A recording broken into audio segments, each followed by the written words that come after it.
Hey there, Grumpy Old Fart here. Due to YouTube's changing quote-unquote community standards, I created a channel called Grumpy Old Fart over on Rumble, a free speech alternative to YouTube. You can see all of my stuff over there, including my political and social commentary, as well as my current events videos. The links to my YouTube and Rumble channels, as well as links to let you order my books, are in the description of this video. If you enjoy my content, please like, share, subscribe, and comment. I welcome your comments, even if you disagree with me. Now, on with the video. Hey there, Grumpy Old Fart here. I'm doing a UFO encounter. I'm titling it Cosmic Revenge because it is the title of the article that I read on this subject. So, yeah. A lot of people overlook old news articles, and that's where you find juicy stuff, let me tell you. I want to say this one came out of Canada, so bear with me. If I'm wrong, I apologize. Alright, I've done a lot of videos on UFO encounters around the world, and many of them are fascinating, especially since the Nimitz encounter became public, and the U.S. government admitted that UFOs are real. Go check out my video, UFOs Evidently. Rarely, however, have I reported on events of this nature that have been investigated and documented by U.S. intelligence services as well as foreign intelligence services, especially those that occurred behind the Iron Curtain during the Cold War. After the fall of the USSR, documents emerged from their classified archives. One such document is a 250-page report detailing a Soviet Army encounter with a UFO. The document is dated March 27th, 1993. So obviously it happened before that. It had to be a Cold War era thing. Maybe if it wasn't Cold War era, it had to be right after that. So a Soviet Army let me start that over. I can't read my own writing. A Soviet Army unit was involved with routine training maneuvers in Siberia when a low-flying, unknown, disc-shaped craft appeared overhead. For whatever reason, someone launched a surface-to-air missile at it and actually hit it. I think it maybe surprised them and they kind of reacted, but anyway, there you go. The UFO fell to Earth nearby.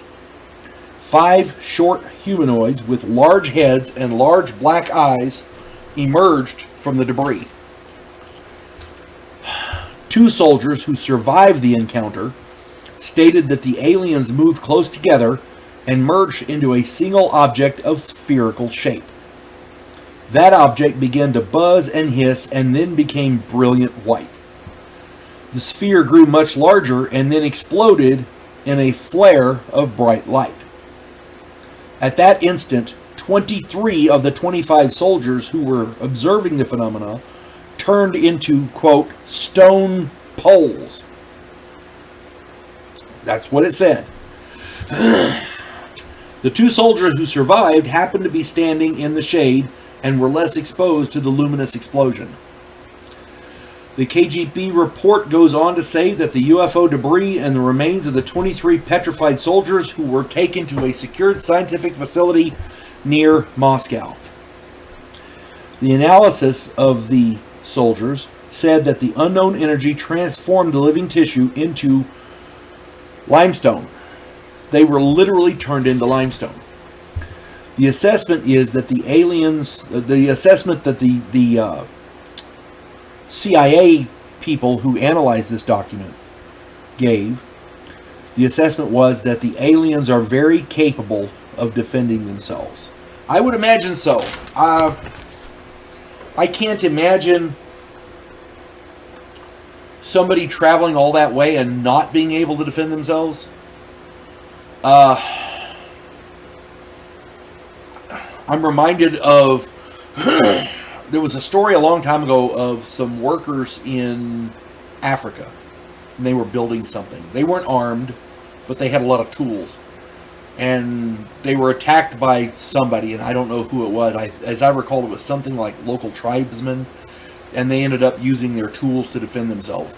So it's quite possible that these aliens were using one of their tools to defend themselves. If they don't have weapons, they got a heck of a tool system, let me tell you. Black & Decker ain't got nothing on them. I'm just saying. At any rate, I thought I read this article and I saw this story and I was like, holy crap, that's got to be a video right there. So I figured I'd share that. I hope you guys enjoyed it. I would love to know what happened to the 2 soldiers that survived. Wouldn't that be nice? Be able to interview them? That would be awesome. I hope this finds everybody well.